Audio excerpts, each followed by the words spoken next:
et histoire des mathématiques. La journée a commencé ce matin. Si certains d'entre vous sont intéressés simplement d'avoir le programme, il nous reste quelques exemplaires. La rencontre s'appelle Les structures et après. Je laisse la parole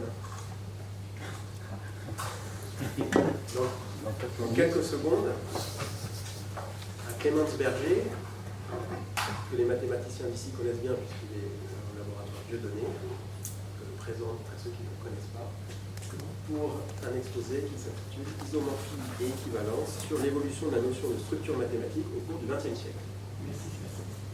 Je voulais tout d'abord remercier les organisateurs locaux qui sont Frédéric et Sébastien, et puis les organisateurs du séminaire Filmatnet, un peu de partout, Paris, Turin et d'ailleurs, de me donner l'occasion de parler ici devant un public un peu mixte, donc mathématiciens, philosophes et didacticiens. Et donc je vais essayer de...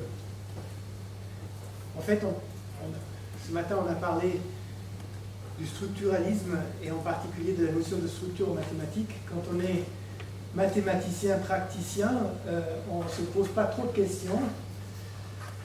On applique les structures, mais une chose est sûre, sans les structures, les mathématiques n'existeraient pas. Donc ça c'est certainement... c'est certain. Et moi je vais vous présenter une vue des structures mathématiques de l'intérieur, donc pas de l'extérieur, et aussi ce que je vais dire, mentionner philosophiquement, ça sera vraiment de manière dilettante, c'est pas à prendre trop au sérieux. Et je me suis rendu compte que l'histoire des mathématiques m'intéresse de plus en plus, je prends de l'âge.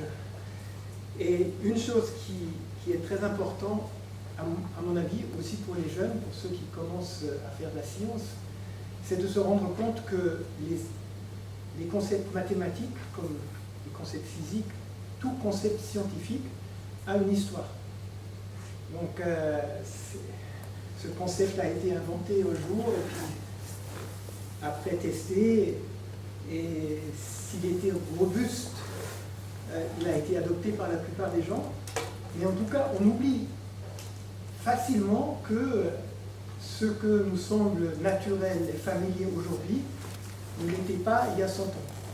Et en fait, c'est un peu ça que je voudrais vous raconter dans mon exposé, c'est que la notion de structure même en mathématiques a subi de profonds remaniements au cours du XXe siècle. Et aujourd'hui, on ne se rend plus compte. Aujourd'hui, c'est fait accompli. Et voilà, donc ça c'est le but de mon exposé. Et juste le nom de mathématiques, ici c'est mathémata, en grec ça veut plus ou moins dire connaissance. Et si vous remplacez le mu par un pi, ça devient pathémata. Et ce sont les souffrances. D'accord. C'est aussi le pathos et tout qui va avec. Donc, et ça, les Grecs se rendaient déjà compte de ce jeu de mots. Ok. Alors là, comme ça, où est-ce qu'il faut que je trouve le truc pour que ça avance? Ah non, c'est pas celui-là, ça c'est l'audiophone. Ça enregistre juste le son, je sais pas où est la télécommande. Donc je voudrais parler d'abord du paradoxe de Russell et des cardinaux de Cantor, puisque en fait c'était les cardinaux de Cantor qui étaient antérieurs au paradoxe de Russell, mais lui-même il a dit que son paradoxe s'est inspiré d'une certaine preuve de Cantor que je vais vous présenter aussi. Ensuite je vais vous parler de Bourbaki et dans son rôle dans l'évolution de la théorie des ensembles. Ensuite, la partie centrale sera sur les catégories et foncteurs.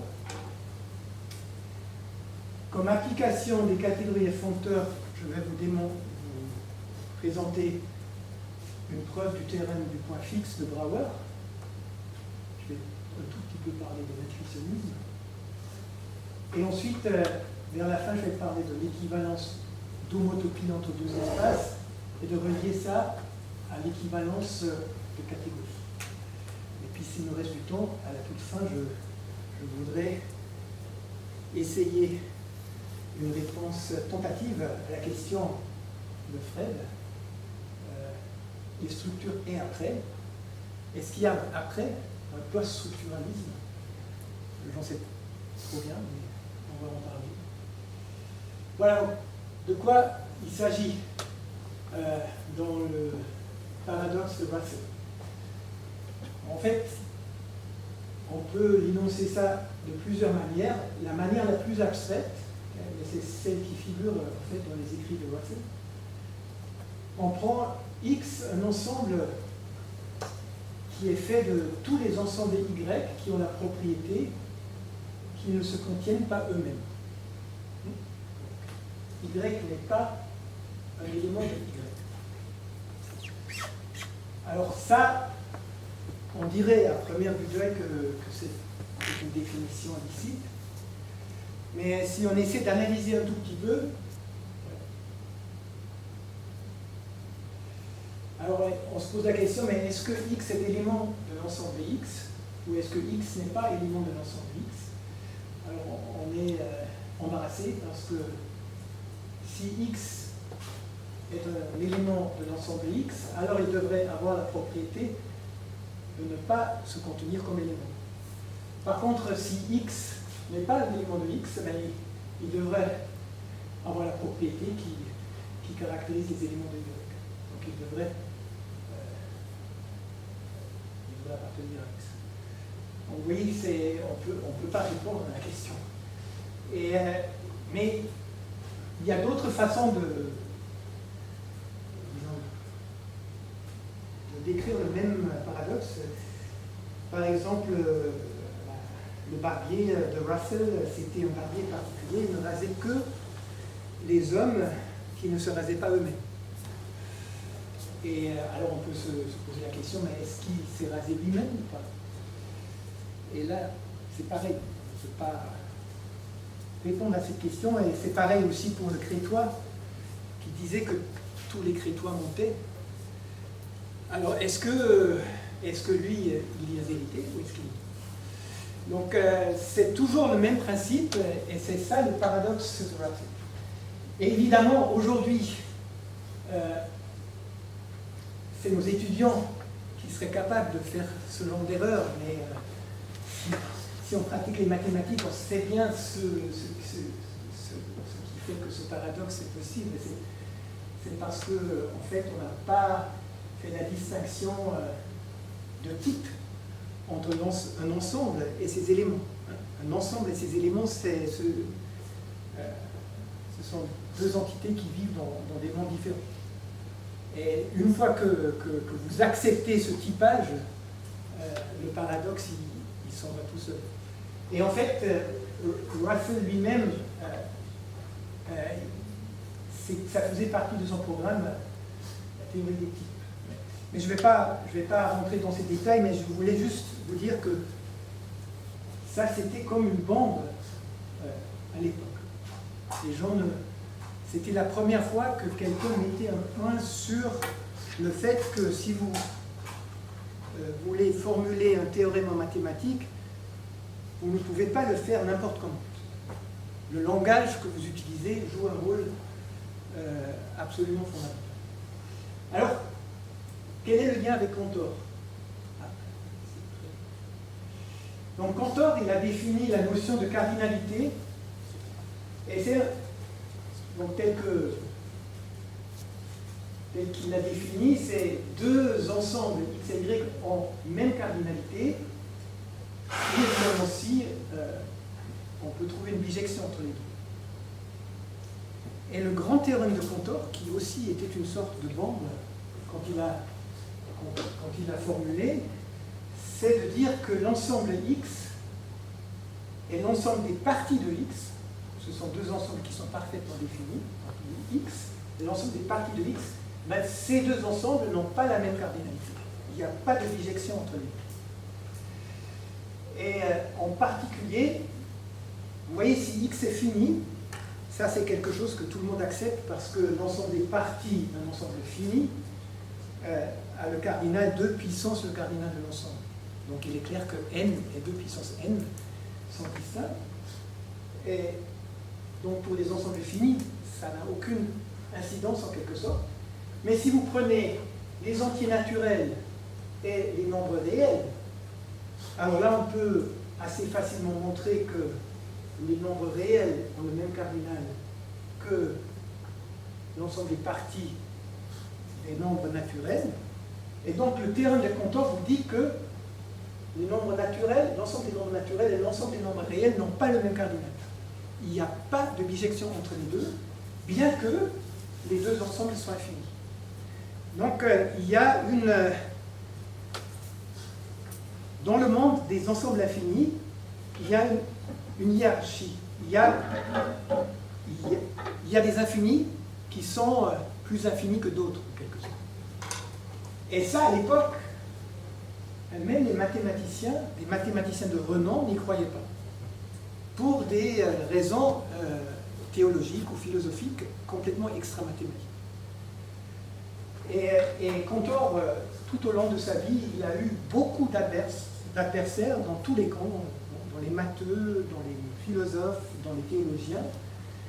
Et pourtant, aujourd'hui, à l'université, c'est une des choses qu'on apprend pendant les 3 premières années, c'est que l'ensemble des nombres réels n'est pas dénombrable, c'est-à-dire que ce n'est pas en bijection avec n. Et la preuve est très simple, mais la preuve utilise en quelque sorte les idées du paradoxe de Russell. Et en fait, Russell s'est inspiré de cette démonstration-là.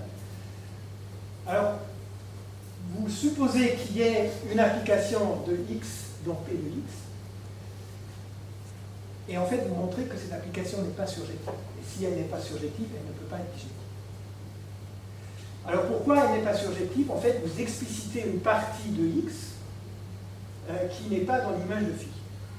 Et comment vous la définissez, cette partie? C'est exactement l'ensemble des éléments de x qui ont la propriété que x n'appartient pas à phi de x. Et là, c'est bien défini parce que le phi va de l'ensemble des éléments de x vers l'ensemble des parties de x. Donc phi de x est une partie de x. Donc ça c'est parfaitement bien formé comme propriété. Et vous pouvez facilement, justement, démontrer que cette partie-là ne peut pas être l'image d'un phi de y. Et donc, l'application phi n'est pas surjective, donc elle n'est pas bijective. Donc, les deux ensembles ont des cardinalités différentes. Voilà, donc ça, c'était ma partie mathématique. Alors, pour alléger un peu, pour les non-matheux ici, qui sont quand même en surnombre, je donne des citations des protagonistes.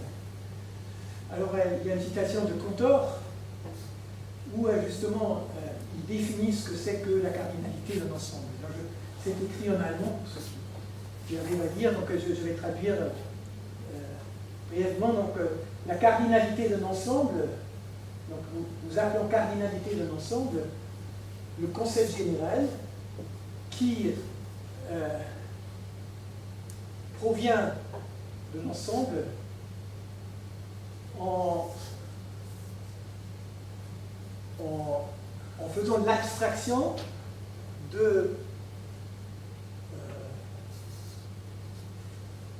des propriétés des différents éléments et de l'ordre de leur ordre. Donc ce qui est important, c'est que pour associer à un ensemble une cardinalité, il faut faire 2 abstractions. On ne regarde plus les propriétés des éléments et on ne considère non plus l'ordre dans lequel ils sont donnés. Donc voilà, et donc voilà comment il a défini ce que c'est que la cardinalité de l'ensemble, mais en fait, après il précise cette notion, et puis ça revient exactement à dire que deux ensembles ont même cardinal s'il existe une bijection. Parce que la bijection, elle ne voit pas les propriétés des éléments, et elle ne voit pas non plus l'ordre dans lequel les éléments sont donnés. Alors, une citation de Bertrand Russell qui m'a en fait impressionné parce que en fait je pense que lui c'est quelqu'un qui a travaillé beaucoup au début de sa carrière en logique, mais c'était plutôt à mon avis un humaniste. C'était, si vous voulez, peut-être le Voltaire des Anglais. Et donc tout le problème de ce monde est que les idiots et les fanatiques sont toujours sûrs d'eux, tandis que les sages sont tellement pleins de doutes. Donc en fait, ça montre combien c'est difficile de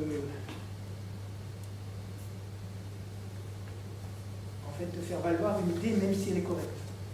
Et en fait, c'est plutôt Cantor qui avait subi ça, mais ouais, c'est beaucoup plus simple de dire que quelque chose n'est pas vrai que de dire qu'elle est vraie, de le montrer.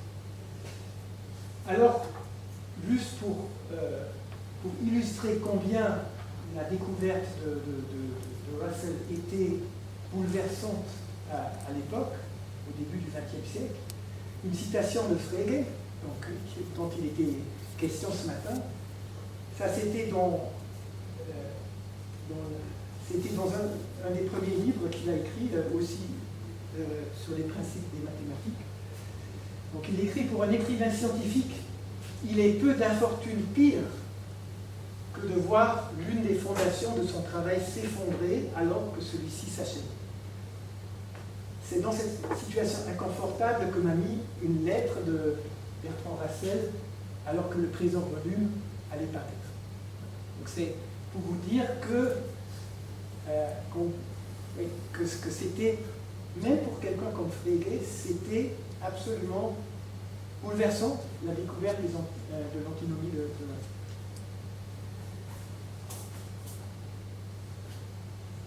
Alors, je vais parler de Bourbaki. Bourbaki, c'est un groupe de mathématiciens. Que je vais vous donner tout à l'heure une image des membres fondateurs. Il est de nos jours assez controversé, même en France, je dirais presque surtout en France. Et à mon avis, on lui fait beaucoup de tort, parce que ce groupe de mathématiciens a fait beaucoup de bien, non seulement à la Société mathématique française, mais à la Société mathématique tout court. Et une, je dirais, des contributions majeures de Bourbaki, de ce groupe de matheux, c'était de fournir un langage auquel tout le monde pouvait disons, s'y atteler sans problème. Et parmi le langage, ce n'est pas seulement le langage lui-même qui est important, mais c'est aussi le symbolisme. Et beaucoup de symboles qu'on utilise aujourd'hui de manière automatique ont en fait été introduites par Bourbaki ou popularisées par Bourbaki, qui les avait trouvées dans des manuscrits mathématiques qui étaient lus par des experts, mais qui n'étaient pas vraiment répandus. Et parmi ces symboles, c'était les quantificateurs pour tout, et il existe. Ces quantificateurs, les symboles existaient déjà auparavant, mais c'est Bourbaki qui a dit il faut absolument écrire les textes mathématiques en utilisant ces symboles. Ensuite, le symbole pour l'ensemble vide. Ça aussi, je pense que c'était Claude Chevalet, un des membres fondateurs, qui était à l'origine de cette notation-là. André Weil, ok. Il dit il a pris une lettre de l'alphabet. En fait, les gens ne savent pas, mais il est essentiellement chez Frege aussi. Ok. Pas exactement comme ça, mais avec le trait dans l'autre sens. Il y a les connecteurs logiques, impliquent et si et seulement si. ça aussi, c'était pas quelque chose de commun d'utiliser ces connecteurs dans des textes mathématiques. Notion pour le produit tensoriel. Évidemment, là, il y a l'influence de Grothendieck là-dedans aussi. Et puis, encore plus important, c'est les notions de filtre de Cauchy et ultrafiltre. Là, c'était à nouveau, c'était André Weil et Henri Cartan, en fait. Henri Cartan Mais tout ça, aujourd'hui, tout le monde utilise. Ces termes et ces symboles, à l'époque, c'était innovant. Et aussi l'utilisation systématique de injectif, surjectif, bijectif, ce qu'on apprend à nos étudiants. Donc, je pense que vous savez ce que c'est. Et là, pour la bijectivité, il y a deux définitions différentes. Soit on dit que c'est une application qui est à la fois injective et surjective, soit on dit que c'est une application inversible, et puis on va revenir là-dessus.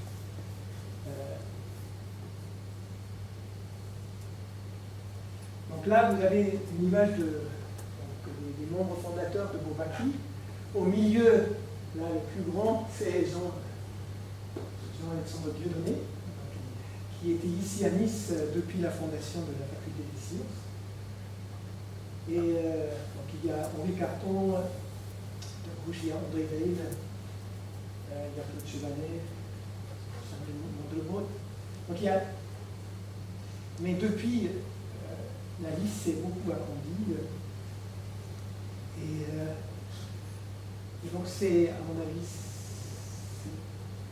c'est quand même quelque chose d'assez unique dans l'histoire des mathématiques, de voir des mathématiciens brillants se mettre ensemble pour publier quelque chose où ils ne figurent pas explicitement comme les auteurs du texte.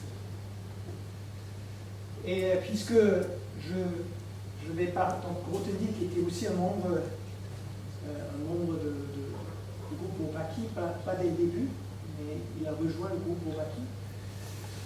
Et en fait, donc une des choses que je voudrais aussi un tout petit peu mentionner pendant mon exposé, c'est que ce qu'on a reproché à Bourbaki, c'était justement que le fait que ce groupe a utilisé uniquement la théorie des ensembles et non pas la théorie des catégories pour écrire une œuvre qui devrait quand même représenter toutes les maths. Et je pense que c'est Grothendieck, c'est peut-être un des membres du groupe qui était le plus important pour la théorie des catégories. Et c'est pour ça que je mets ici. Et donc ce que je voudrais aussi peut-être souligner par cette première citation, c'est que on a souvent un peu l'impression que le groupe Bourbaki c'est quelque chose de rigide et que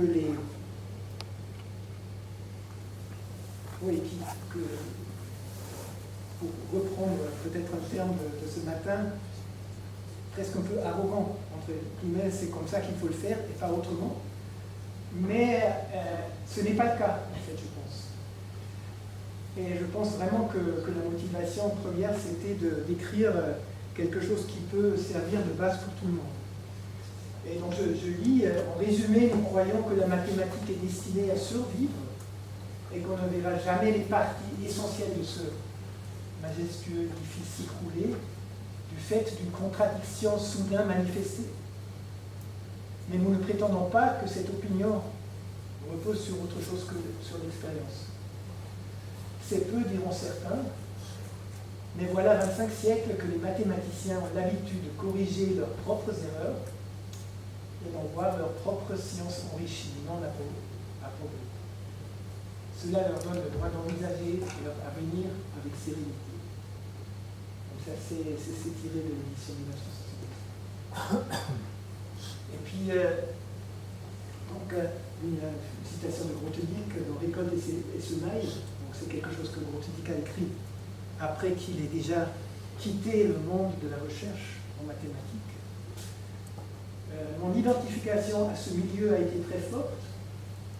c'était le premier groupe, au-delà du groupe familial, où j'ai été accueilli avec chaleur et accepté comme un élève. Autre lien d'une autre nature. Ma propre approche des mathématiques trouvait confirmation dans celle du groupe et dans celle des membres de mon nouveau milieu. Elle n'était pas identique à l'approche urbachiste, mais il était clair que les deux étaient frères. Et donc je trouve ça très, très beau, parce que en fait il était conscient que son approche n'était quand même pas la même que l'approche de Bourbaki. Parce que justement, ce qui distingue les deux, c'est que là, c'est la théorie des ensembles et là, c'est la théorie des catégories. Mais je veux dire, il a quand même senti que la motivation initiale était là. Voilà, donc maintenant, je vais venir aux catégories et foncteurs. Donc ça a été... là, c'est relativement facile, historiquement parlant, parce que la notion a été introduite dans un papier qui a été écrit par Samuel Heinberg et Sanders MacLean en 1945.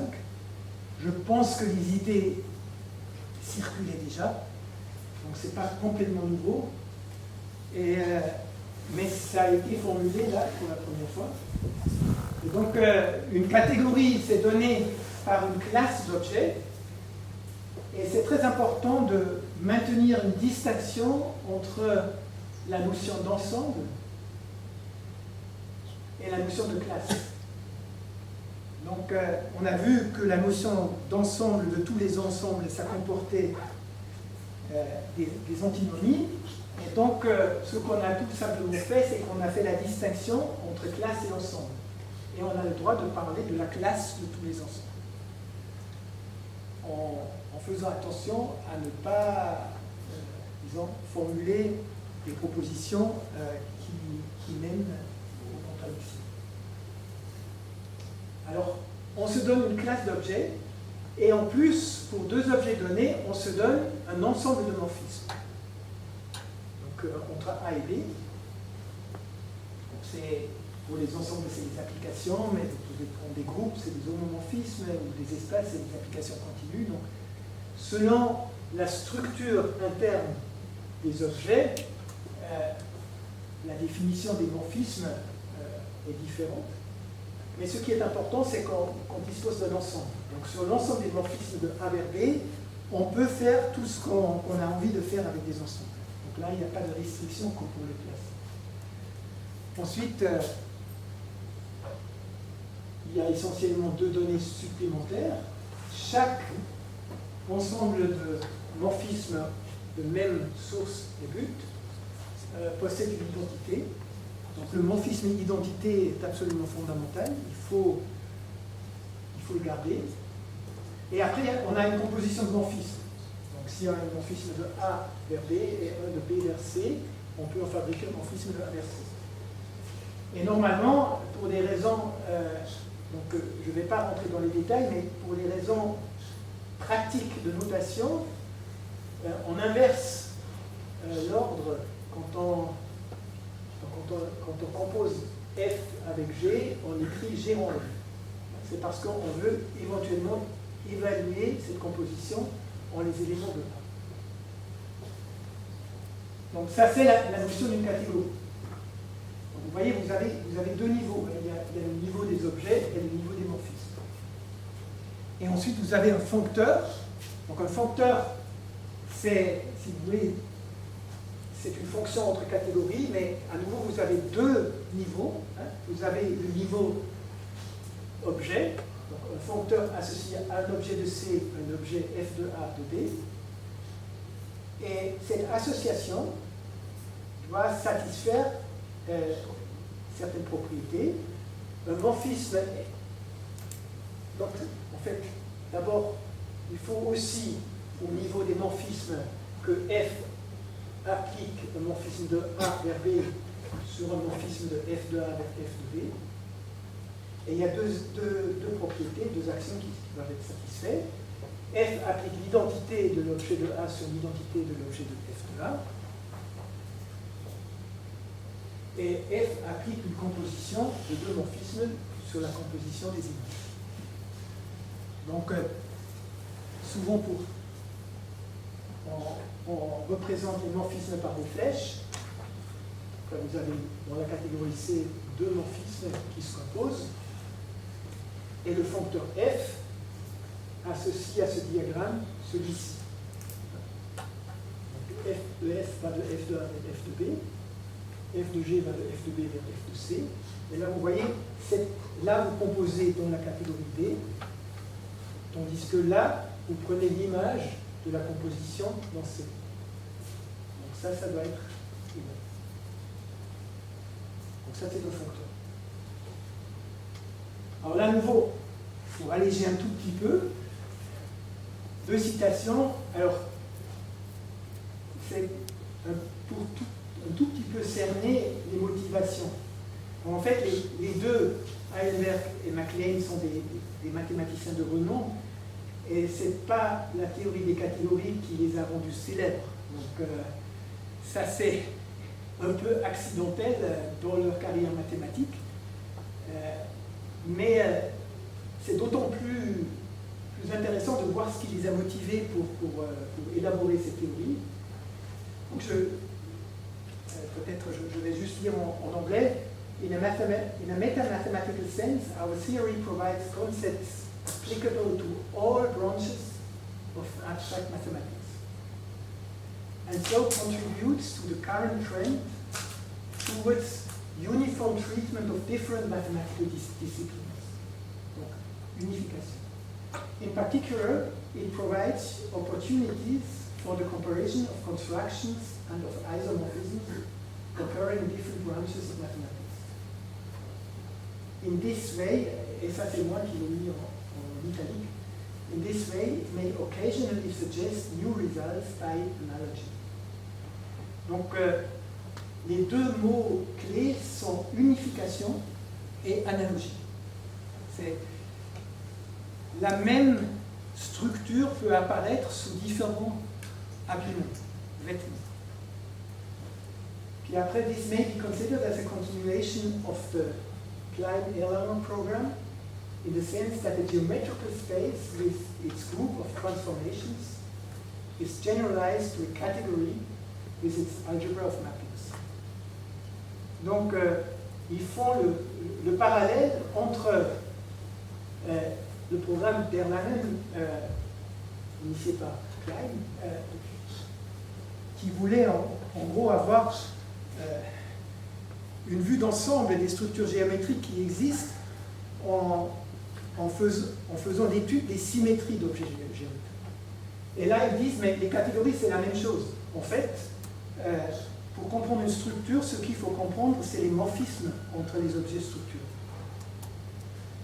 C'est ça, algebra of mathematics. Et après, it should be observed first that the whole concept of a category is essentially an auxiliary one. Our basic concepts are those of a functor and the natural transformation. Donc à nouveau, c'est dire que vraiment, ce n'est pas les objets qui sont importants, mais c'est ce qui est les relations entre les objets. Donc qui sont les foncteurs, et après il y a les relations entre les foncteurs qui sont les transformations naturelles. On va y revenir. Voilà donc les exemples. Donc il y a la catégorie des ensembles et applications entre ensembles, la catégorie des groupes et morphismes de groupe. Alors je suppose que tout le monde sait ce que c'est comme groupe, mais sinon c'est important. La catégorie des espaces topologiques, et là les morphismes sont des applications continues, donc il faut quand même préserver la structure d'espace.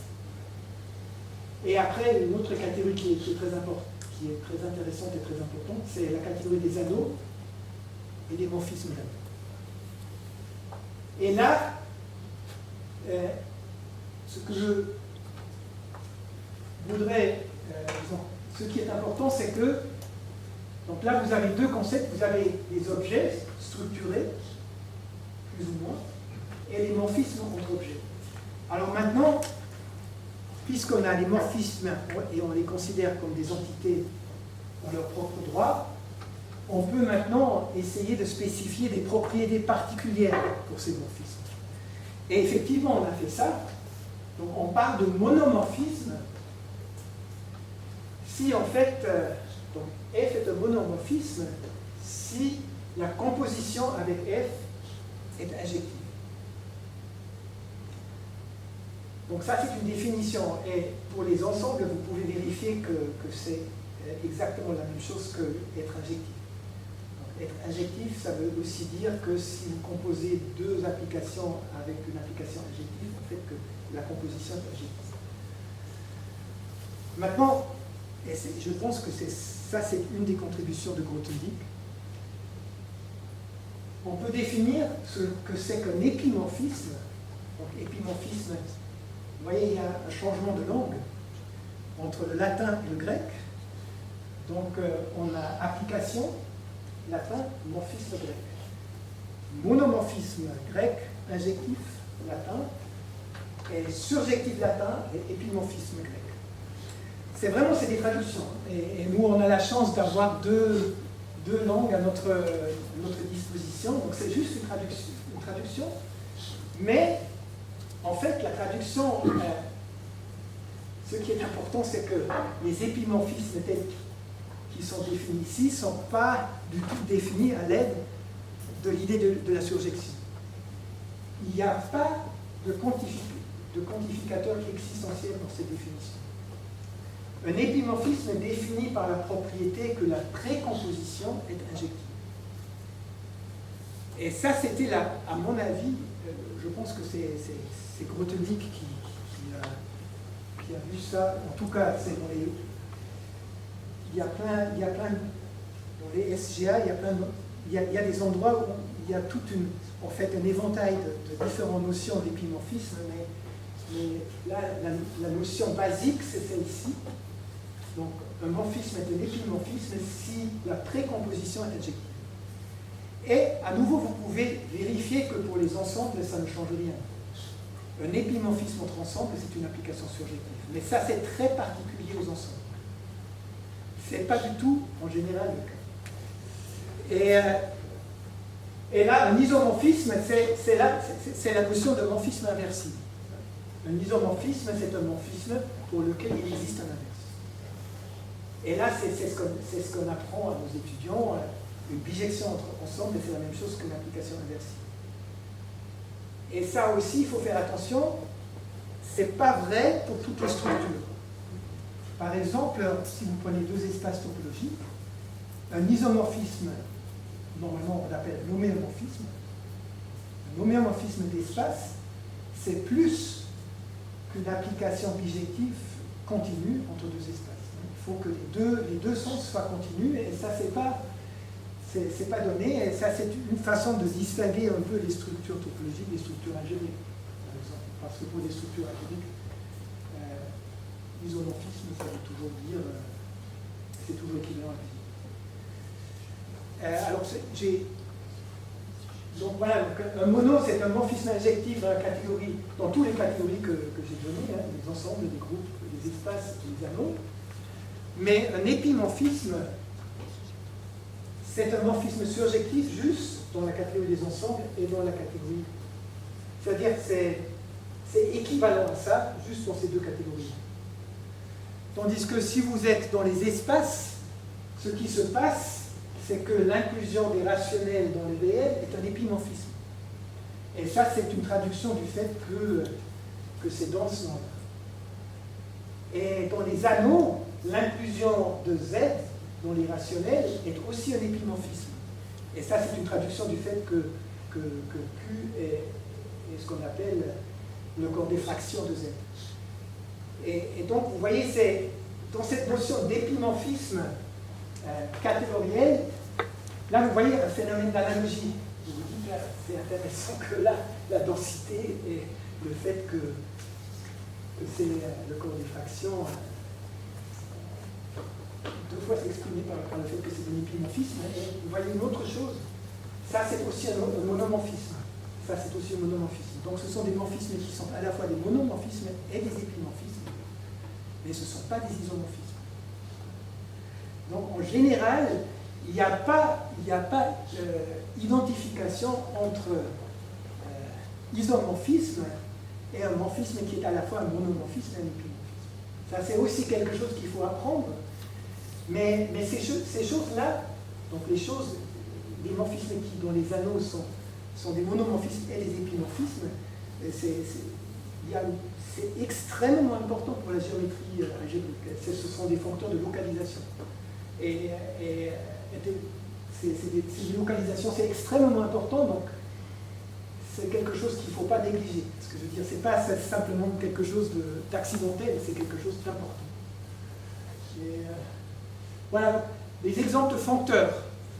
Alors pour les exemples de foncteurs, j'ai choisi un exemple peut-être un peu artificiel, mais qui me plaît beaucoup. Je prends comme objet de ma catégorie les polytopes convexes. Donc, euclidien, hein, donc vous êtes dans un Rn, si vous voulez, R2 ou R3, ça suffit amplement, R1 étant plus court. Et vous prenez un ensemble fini de points et l'enveloppe convexe. Ça, c'est un polytope convexe. Et maintenant, donc ça, ce sont les objets. Et les morphismes, c'est des isométries affines. Donc, c'est des applications qui préservent les segments et la longueur des segments, en gros. Et on peut facilement montrer que si on a l'isométrie affine et on a un polytope convexe, en fait, l'isométrie affine, puisque c'est bijectif, de manière obligée, ça transforme les sommets du polytope dans les sommets du polytope image. Donc ça induit une bijection entre les sommets, et en fait là on voit facilement que c'est fonctoriel. Si vous avez deux isométries, vous les composez, les images vont se composer de la même manière. Donc c'est un foncteur, et l'identité va être appliquée sur l'identité. Et ça implique quelque chose d'évident, si vous voulez. Si vous regardez toutes les isométries de P d'un polytope dans lui-même, on appelle ça aussi le groupe des symétries d'un polytope convexe, et que vous appliquez S, c'est-à-dire vous regardez ce que ça fait sur les sommets, mais ce sont des bijections des bijections de l'ensemble des sommets de P dans lui-même, donc des permutations des sommets. Et donc ça, le fait que c'est un foncteur, ça vous dit que ça c'est un morphisme de groupe. Ça préserve la structure de groupe, ça préserve l'identité, la composition et aussi l'identité. Et maintenant, on peut regarder dans les exemples qu'on connaît. Et, donc, si on prend le triangle, il se trouve que le triangle est équilatéral, c'est important. Donc, il faut un polygone convexe équilatéral. Alors, toutes les bijections des sommets sont en fait réalisées par une isométrie. Donc, ça, c'est un isomorphisme de groupe. Tandis que si vous prenez le carré équilatéral, alors ce n'est pas vrai que toutes les bijections des sommets du carré, il y en a 24, c'est pas vrai que les 24 bijections sont réalisées par des isométries du carré. Mais on peut exactement déterminer ce que c'est que l'image. L'image, c'est ce qu'on appelle le groupe diédral. Et d'ailleurs, ici, l'image, c'est aussi le groupe diédral, mais il se trouve que le groupe diédral, pour 3, c'est le groupe symétrique. Donc, je trouve cet exemple important parce que ça vous montre aussi que, donc d'abord ça vous montre que la notion de foncteur, au moins ça marche bien pour les isomorphismes et les automorphismes, mais ça vous montre aussi que l'abstraction en mathématiques, ça sert quand même à quelque chose. Donc ici de dire que les symétries du triangle latéral, c'est la même chose que toutes les permutations de l'ensemble à 3 éléments, c'est un énoncé, c'est pas évident, c'est un isomorphisme de groupe. Et en mathématiques, on a envie d'identifier des objets isomorphes. Tout en se rendant compte que ce n'est pas forcément la même chose de parler des symétries d'un triangle équilatéral et des permutations de l'ensemble à 3 éléments. Et ici, c'est même pire, si vous voulez, parce que ici, les symétries du carré, on les connaît. C'est-à-dire qu'on peut, c'est un groupe à 8 éléments, et par cette flèche-là, on peut identifier un sous-groupe du groupe de toutes les permutations de 4 éléments. Donc là, vous avez un groupe à 24 éléments, et donc c'est pas un hasard, ça c'est les mathématiques qui nous disent que 8 divise 24. Mais à nouveau, on voit que le concept de groupe permet de mieux comprendre ce qui se passe. On a des groupes qui vivent dans des mondes différents, mais le mathématicien arrive à trouver un lien entre les deux.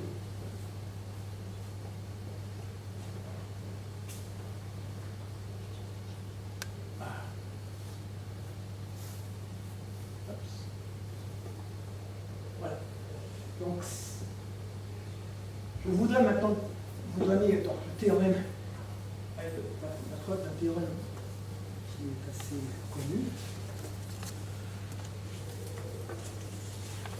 Le théorème du point fixe de Brouwer. Il y a beaucoup de théorèmes de point fixe. Ça, c'est un théorème qui peut-être dépasse un tout petit peu ce qu'on fait en licence, mais il y a un théorème plus facile que celui-ci qu'on apprend à nos étudiants en licence.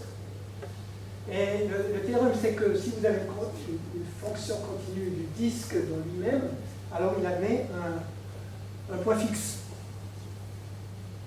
Alors comment est-ce que on essaie de démontrer ça? Mais on raisonne par l'absurde. Le disque fermé, c'est important.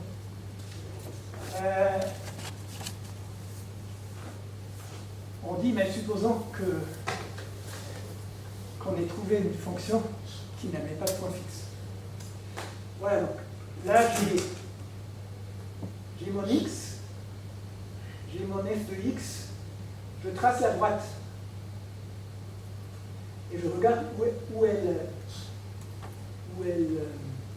intersecte le cercle.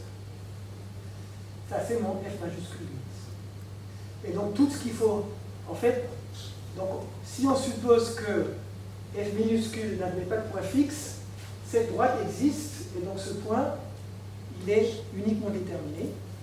Et tout ce qu'il faut faire, donc le travail mathématique, c'est pas trop dur ici, c'est de montrer que ce f majuscule de x dépend continuellement du x minuscule.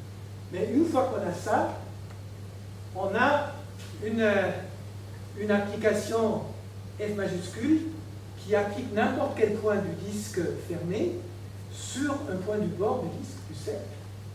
Et en plus, on sait une chose, on sait que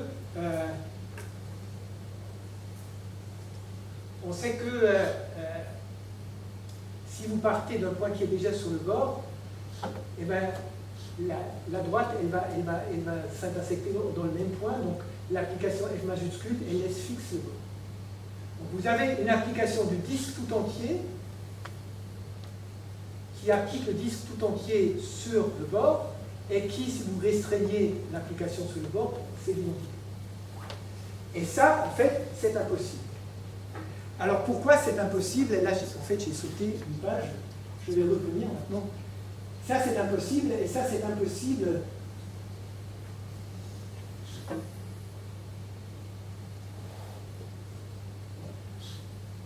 Voilà, j'ai sauté ça. C'est impossible parce qu'il y a un certain foncteur qui s'appelle groupe fondamental, ou groupe de points carrés, qui associe à un espace un groupe. Alors la définition est un peu compliquée.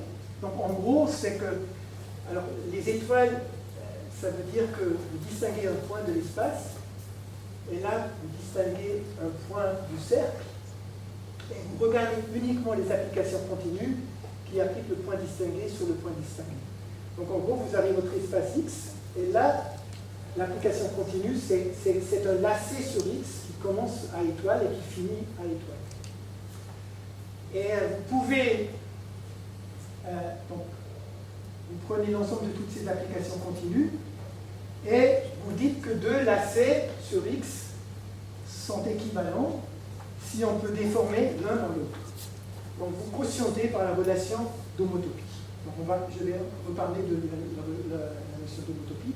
Mais si vous faites ça, ce qu'il y a, c'est que l'ensemble des applications continues, donc l'ensemble des lacets sur X, devient un groupe. Et en fait, ce groupe, vous pouvez le calculer dans beaucoup de situations. Et si vous le faites pour le cercle, vous obtenez les entiers relatifs. En gros, si vous voulez tracer un lacet sur un cercle, il faut vous décider combien de fois vous voulez parcourir le cercle. Et dans quel sens. Alors, combien de fois c'est le n, et dans quel sens c'est plus ou moins. Et c'est ça le z. Donc ce groupe-là, c'est exactement z. Si vous calculez le groupe fondamental du disque, alors vous obtenez le groupe trivial 0 parce que le disque est contractile sur un point. Donc n'importe quel lacet, vous pouvez le déformer au lacet constant, et le lacet constant, c'est... Donc tous les lacets sont équivalents au lacet constant. Donc vous n'avez qu'un seul élément de ce groupe. Et donc ça, et ce groupe-là, il a été défini par Henri Poincaré pour la première fois. Donc bien avant la théorie des catégories. Alors ce qui est important, et je suis sûr que Poincaré, il savait ça, il a probablement même écrit ça, je n'ai pas vérifié. Ce qui est important, c'est que c'est un foncteur. C'est-à-dire, si vous avez une application continue entre deux espaces pointés, et si vous appliquez pi 1, vous obtenez un morphisme de groupe entre les deux groupes fondamentaux. Et ça, c'est très très important. Et en fait, ce que montre cet exemple aussi, c'est que un foncteur, ça peut faire des choses très très bizarres. Parce que vous voyez, S1, le cercle, il s'injecte dans le disque, donc c'est un monomorphisme. Mais si vous appliquez pi 1, vous obtenez l'application qui applique au groupe Z, le groupe 0. Donc ça, c'est certainement pas injectif. Donc les foncteurs ne préservent pas les monomorphismes, et d'ailleurs pas non plus les épimorphismes en général. Donc il faut faire très très attention. Avec les foncteurs, ça peut faire beaucoup de choses inattendues. Alors maintenant, comment est-ce que je montre que l'existence d'une application continue qui applique tout le disque sur son bord est impossible, est absurde? Ben, j'utilise la fonctorialité du groupe fondamental. Donc là, le cercle se plonge dans le disque, j'ai mon application putative, là, le F majuscule, qui applique le disque sur le cercle, et je sais que si je compose les deux, j'obtiens l'identité. J'applique le pi 1. Donc j'applique le pi 1 de S1 sur le pi 1 de D2 sur le pi 1 de S1 par les deux morphismes, et je sais que si je compose, j'obtiens la composition de l'image de l'identité par le pi 1. Mais, parce que c'est un foncteur, c'est l'identité. Donc ça, c'est l'identité de Z. Ça va de Z dans Z, c'est l'identité. Mais maintenant, on sait que ça, c'est 0, ce groupe-là. Donc si vous faites d'abord ça et ensuite ça c'est le morphisme nul. Et donc il y a seulement très peu de groupes qui ont la propriété que l'identité est égale au morphisme nul. C'est juste le groupe trivial. C'est le seul groupe qui a cette propriété que son identité, c'est l'application nulle. Mais on a calculé que pi 1 de S1, c'est pas nul, c'est Z. Donc c'est impossible. Oui. Combien de temps tu as encore? Quelques minutes. 10 minutes maximum. 10 minutes.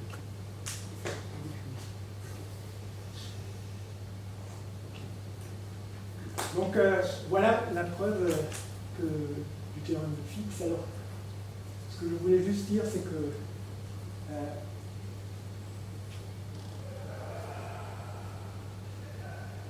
on a vu qu'on a raisonné par l'absurde, donc on a utilisé le principe du tiers exclu. Ça, c'est un principe qui est valable en logique classique, mais pas en logique intuitionniste. Et donc, il y a certaines logiques où vous ne pouvez pas faire cette preuve. Et donc ça, c'est une problématique qui, en mathématiques, est toujours d'actualité. C'est de savoir quels sont vraiment les outils mathématiques minimaux pour démontrer une chose. Et si on peut démontrer la même chose sans utiliser le tiers exclu, on est plus content. Ça, c'est, et en fait, ce qui est assez paradoxal en quelque sorte, c'est que les deux protagonistes, Poincaré et Brouwer, sont plutôt connus comme des intuitionnistes. Et donc ce théorème, en ce qui concerne leur vision de la science. Et donc je vais peut-être juste lire la première phrase de Poincaré, la première citation. La logique qui peut seule donner la certitude est l'instrument de la démonstration. L'intuition est l'instrument de l'invention. Donc, il est clair qu'on voudrait peut-être réduire les mathématiques à un exercice de démonstration, mais il faut bien se dire que quelque part, il nous faut aussi l'intuition pour inventer nos théorèmes. Les théorèmes ne vont pas venir tout seuls de la démonstration. Alors, je voudrais parler donc dernier thème, équivalence d'homotopie, équivalence de catégorie. Alors, une homotopie entre deux fonctions continues, c'est une application continue en fait qui, entre x croix 0, 1, 0, 1, c'est l'intervalle. C'est l'intervalle unité, c'est les réels entre 0 et 1. Et en fait, c'est cet intervalle qui paramètre la déformation continue de f vers g. Alors, donc en gros, cette notion-là vous permet de dire quand une fonction peut être déformée dans l'autre sans quitter en fait l'espace des valeurs y qui est donné avec les données d'avance. Et c'est une relation d'équivalence. Et donc ce qu'on peut faire, c'est qu'on peut définir ce que c'est qu'une équivalence d'homotopie. Une équivalence d'homotopie, c'est donné par deux applications qui vont dans des sens opposés, de sorte que les deux composés ne soient pas égaux aux identités respectives, mais seulement homotopes aux identités respectives. Et après, on peut dire que deux espaces sont homotopiquement équivalents s'il existe une équivalence d'homotopie entre les deux. Et par exemple, si vous prenez le disque fermé et que vous enlevez l'origine, un disque est pointé, vous pouvez le rétracter sur le bord. Là, c'est possible. Et donc, le disque sans un point est en fait homotopiquement équivalente au cercle. Et plus généralement, avec la même idée, le plan, si vous enlevez n points, alors en fait, vous pouvez prendre un autre point, un n plus uni n points, et tracer des cercles autour des n points que vous avez enlevés. Ça fait un bouquet de cercles, et ce bouquet de cercles est aussi homotopiquement équivalent à R2 moins n point. Donc c'est une notion qui est assez grossière, en fait, l'équivalence d'homotopie. Mais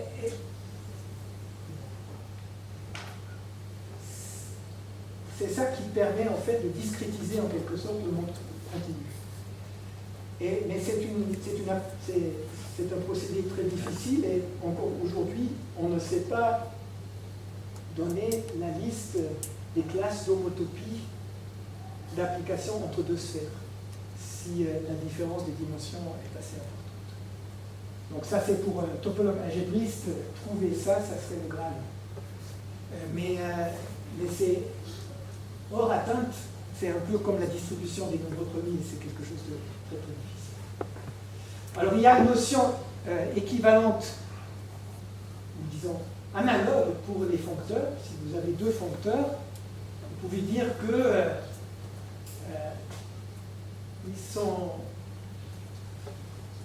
il y a une transformation naturelle de l'un vers l'autre si vous avez des carrés commutatifs comme ça, où là, c'est la transformation qui passe de f de 0 de A vers f de 1 de A, là de f de 0 de B vers f de 1 de B, Et là, vous avez l'image d'un morphisme de A de B par F0, et là, l'image d'un morphisme de A de B par F1. Et s'il se trouve que les deux composantes de la transformation naturelle sont inversibles, de manière compatible avec les flèches verticales, alors on dit que les deux foncteurs F0 et F1 sont isomorphes. Et donc on dit que deux catégories sont équivalentes s'il y a des foncteurs dans des sens opposés, tels que les composés respectifs sont isomorphes à l'identité, et non pas égaux à l'identité. Et cette richesse supplémentaire, la possibilité d'avoir un isomorphisme, c'est très très important. C'est ça qui distingue les isomorphismes de catégorie des équivalences de catégorie. Et c'est la notion d'équivalence de catégorie qui est la bonne.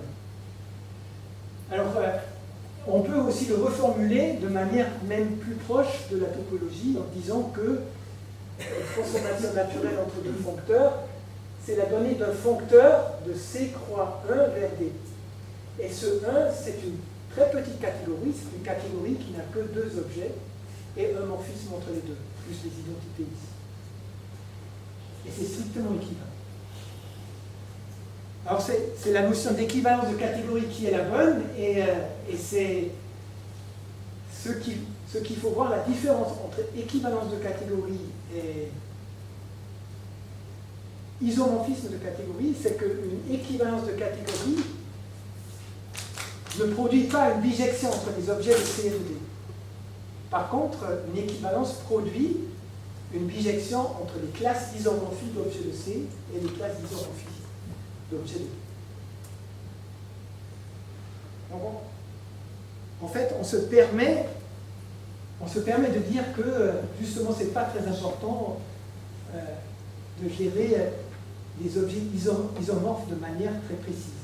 S'il y en a un peu moins ou un peu plus, ça fait des.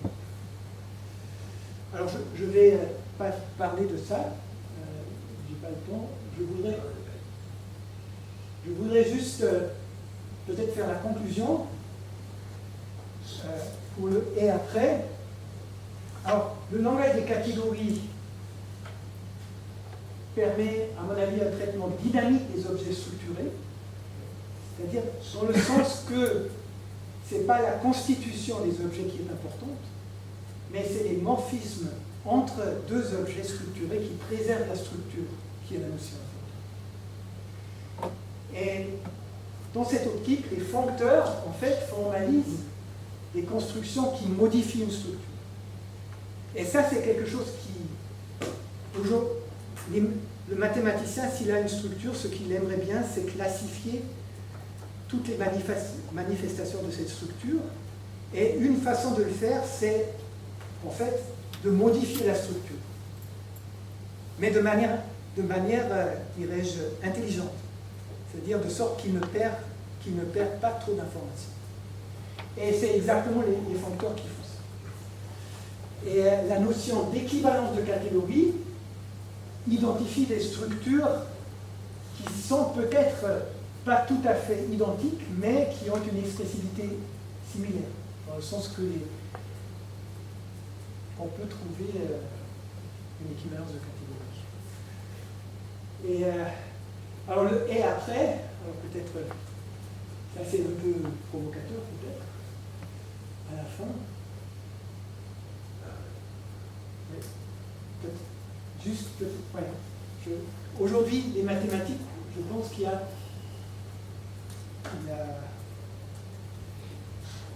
l'ordinateur, qui est peut-être le compétiteur le plus ardu que les mathématiciens aient jamais connu. Et en fait, il y a différentes attaques, si vous voulez. Mais une chose que les mathématiciens aimeraient faire aussi, c'est d'avoir une façon de formaliser les mathématiques, au moins la syntaxe des mathématiques complètement. Et le but, ça serait d'avoir des ordinateurs qui peuvent au moins vérifier qu'une preuve est correcte. Parce qu'on n'est que des êtres humains, on peut se tromper. Donc ça, c'est quelque chose qu'on aimerait bien. Maintenant, tout ça, c'est très relié à ce qu'on appelle aujourd'hui, sous le gros dénominateur, intelligence artificielle. Alors, qu'est-ce que c'est que l'intelligence artificielle? On ne sait pas trop. Mais il y a une sorte de saut entre le quantitatif et le qualitatif qui est quand même assez impressionnant. Et par exemple, moi je suis un joueur passionné d'échecs. Et quand j'étais jeune, les ordinateurs commençaient tout juste à jouer aux échecs. J'avais bien encore les battre. Aujourd'hui, les meilleurs ordinateurs battent les meilleurs joueurs humains.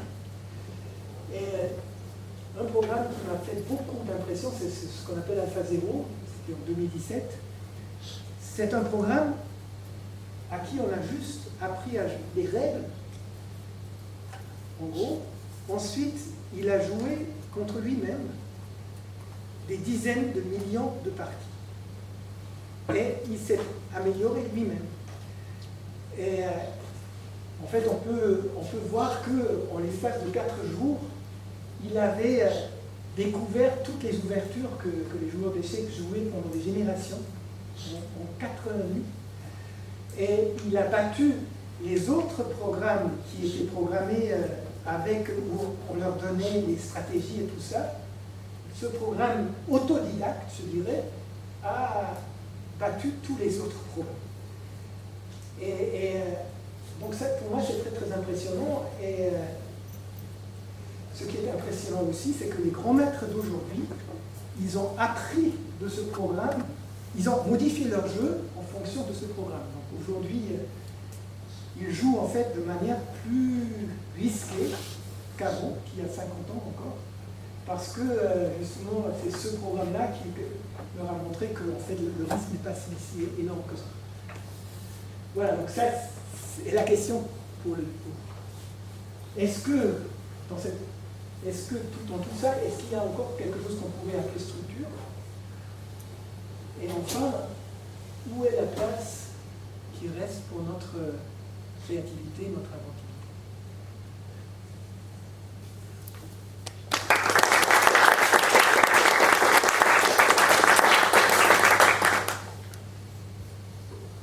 J'ai un peu dépassé le temps, mais on va prendre quelques minutes pour les questions.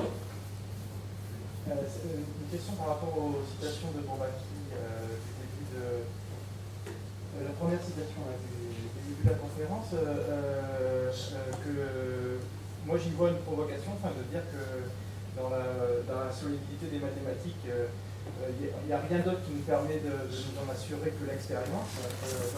Dans l'histoire des discours sur la philosophie des sciences et l'épistémologie, il y a eu beaucoup d'affirmation d'une forme d'empirisme radical, en apparence naïve, dans des disciplines qui relèvent des sciences expérimentales, en physique, mais qu'un grand mathématicien comme Bourbaki dise qu'il n'y a rien de plus qui nous assure de la solidité des mathématiques que l'expérience. Qu'est-ce que ça veut dire? Est-ce qu'il y a une provocation derrière? Et qu'est-ce qu'il faut mettre derrière cette apparence en fait, de déclaration empiriste en mathématiques?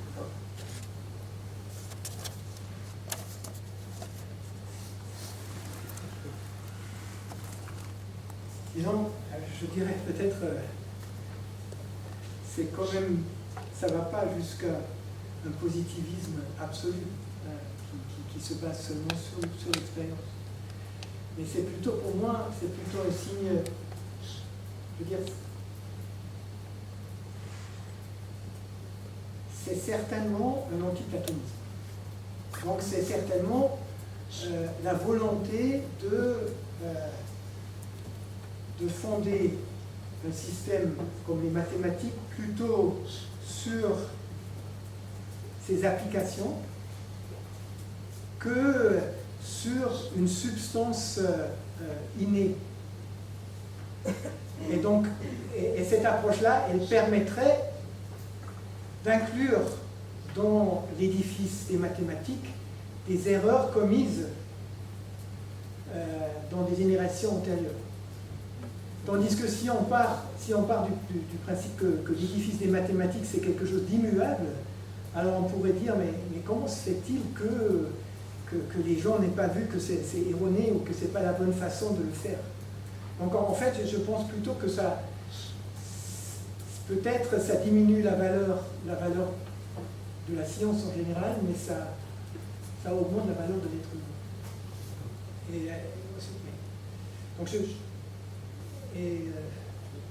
Mais c'est vrai que c'est une provocation. Donc, moi, je ne le vois pas comme une provocation, mais c'est parce qu'à la même époque, quand ils ont créé Bourbaki, il y a eu aussi des preuves qui étaient l'impossibilité de montrer que, par exemple, l'arithmétique ou la base de l'arithmétique était non contradictoire, c'est-à-dire qu'on ne puisse pas obtenir. Donc, il y a eu des preuves avec qu'on appelle diagonales qui montraient qu'il y avait, par rapport à la façon dont on écrivait les mathématiques, c'était possible qu'on ait deux propositions qui arrivent et qui sont contradictoires. Alors, donc, je pense que c'est à ça qu'ils font allusion. Mais ce qu'on peut dire ici, par exemple, par rapport à ce que tu as raconté, où tu as parlé de Brouwer et de l'intuitionnisme, par contre, si on se tient à un truc un peu plus restrictif, disons, de la façon de faire des mathématiques, on peut à ce moment-là s'assurer un peu mieux de la non-contradiction. De même qu'en informatique, on a des typages, on a des outils un peu supérieurs qui permettent de contrôler un peu ce qu'on fait. Et donc au niveau de l'intuitionnisme, par exemple là, tu as montré une preuve par l'absurde, et bien entendu, Brouwer, lui, il a donné une démonstration qui n'était pas une preuve par l'absurde de son théorème. Donc il y a d'autres démonstrations, et ce qui se passe par exemple dans les assistants de preuve ou ce qu'on a là, c'est qu'on a une autre façon d'écrire des mathématiques, mais qui est beaucoup plus lourde. Donc le problème qui se pose aussi, ce que tu as raconté, c'est que il y a une façon concise d'écrire des mathématiques qui permet de développer de l'intuition humaine plus facilement. Tandis que si on l'alourdit un petit peu, on peut avoir un peu plus de contrôle. Et aujourd'hui, disons, pour faire le lien entre les mathématiques et l'informatique, où on a des algorithmes, à ce moment-là, on met des preuves qui sont un petit peu plus lourdes ou écrites d'une autre façon. Par exemple, on peut s'interdire de faire des preuves avec du tiers exclu, par exemple. Et donc, dans ce cas, on a d'autres énoncés. On a une autre façon d'écrire qui est inhabituelle pour le matheux, mais qui se rapproche plus de ce qu'on peut faire en informatique. Voilà. Sébastien, je prends dans l'ordre. Sébastien. Oui, je pense en effet qu'il faut replacer la citation dans son contexte, c'est-à-dire que c'est clair que c'est une provocation, c'est quand même dans l'introduction du volume consacré à la théorie des ensembles, et donc ce qu'est en train de dire en effet Bourbaki, c'est qu'au bout du compte, toutes les discussions qu'il considère comme alambiquées sur la fondation des mathématiques, sur les problèmes de consistance, etc., tout ça ne vaut rien par rapport au fait que depuis Euclide, on a un ensemble de mathématiques qui tient, et donc à la suite de cette citation, il ajoute « Et jusqu'à preuve du contraire, on n'a pas montré que les mathématiques s'étaient effondrées, c'est comme ça depuis Euclide, il n'y a pas de raison que ça s'arrête. » Donc c'est une provocation, mais j'allais dire adressée aux logiciens. Premier point. Deuxième point, en relation avec ça, juste avant, il y a deux très belles pages que je vous recommande, qui sont moins provocantes, mais qui sont très belles, sur ce que c'est qu'écrire des mathématiques. Et ce que dit Bourbaki, c'est que écrire des mathématiques, c'est pas faire du coq. À l'époque, évidemment, ça n'avait pas de sens, mais pour lui, c'est on ne rédige jamais des preuves complètement formelles, parce que c'est trop lourd, et parce qu'on est des êtres humains, et qui plus est, j'allais dire, si c'est André Weil qui écrit, des êtres humains intelligents. Et donc, écrire des mathématiques, c'est là où c'est très beau, c'est ne pas écrire des preuves formelles, c'est écrire des preuves qui s'approchent suffisamment de ce que c'est qu'une preuve formelle pour qu'entre personnes de bonne compagnie, c'est-à-dire les mathématiciens, on soit d'accord pour s'en arrêter là. Donc c'est jamais écrire une preuve entièrement formelle. L'écriture des mathématiques, c'est tendre à écrire une preuve formelle. Et si on écrit une preuve formelle, j'allais dire justement, c'est la preuve qu'on n'est pas un mathématicien. Pour Bourbaki, c'est plutôt qu'on cherche à en faire trop. Et donc, il y a une provocation, et il y a ces deux très belles pages sur qu'est-ce que c'est et comment on écrit des mathématiques.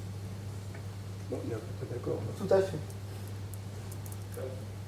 Clémence, tu veux dire quelque chose? Non, je suis d'accord avec tout ce qui s'est dit. Une remarque.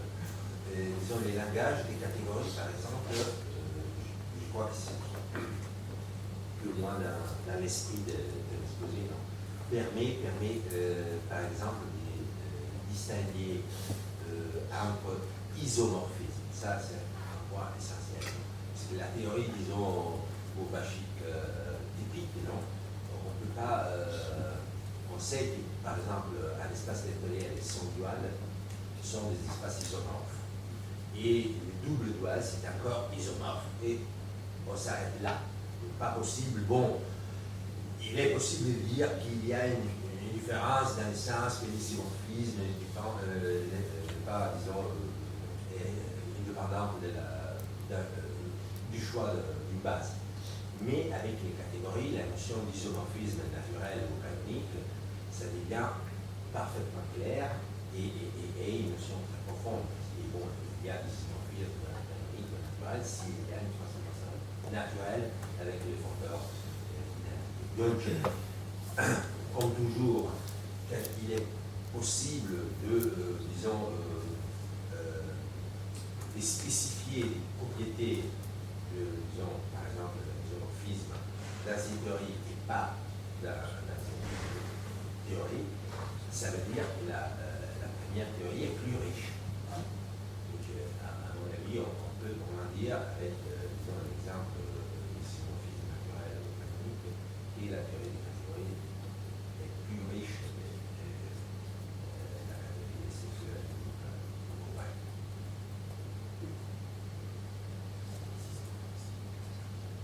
Je pense qu'un des avantages de la théorie des catégories, c'est que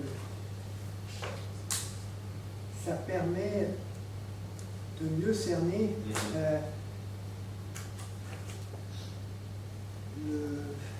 ce qu'on met dans une théorie des ensembles. Parce que finalement, il y a beaucoup de choses qui ne dépendent pas du choix de la théorie des ensembles. Et ça, on le voit très bien avec la théorie des catégories. Je ne pense pas qu'on peut voir ça à l'intérieur d'une théorie des ensembles. Mais les propriétés catégoriques de la théorie des ensembles qu'on choisit,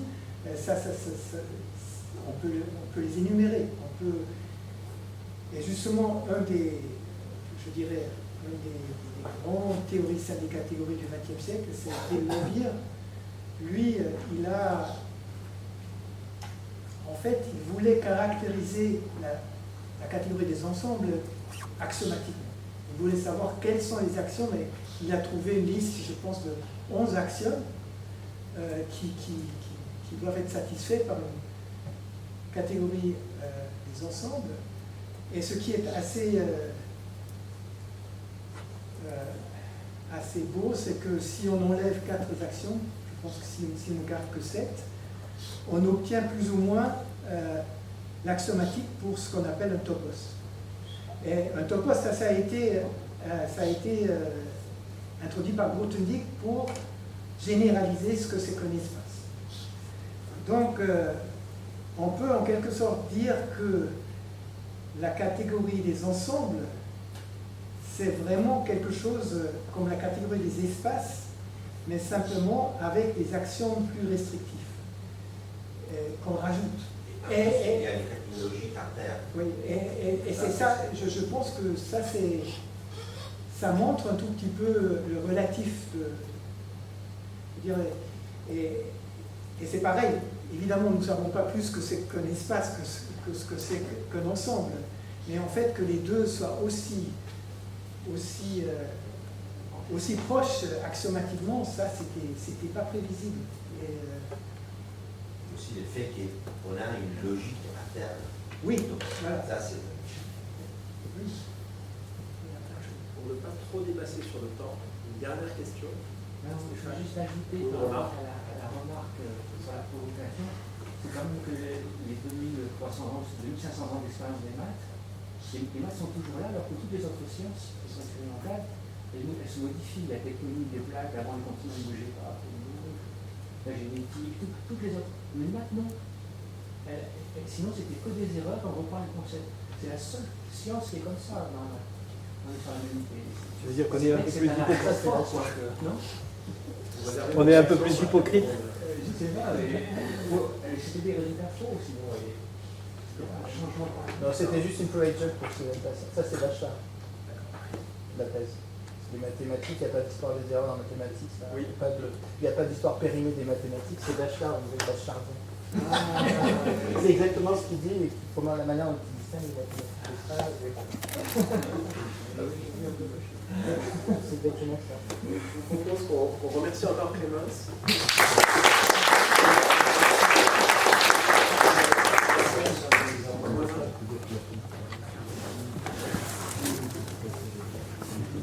On se donne 10 minutes de pause.